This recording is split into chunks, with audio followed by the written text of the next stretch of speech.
তাদেরকে মন দিয়ে শুনুন, দেখুন এমন কথা পাবেন না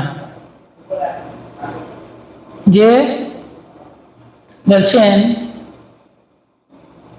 যারা যারা চন্দন গড়বেন, চন্দনের সেবা করবে, তাদেরকে বিনিময় কিছু দেওয়া হবে।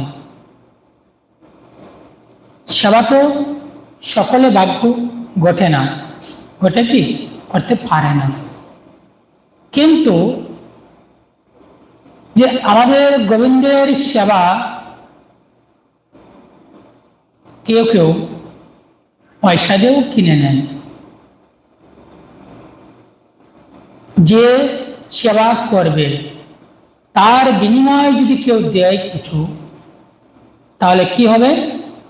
তার এই সেবার ফল পাবে, তার এই সেবার তারই অধিকার হবে।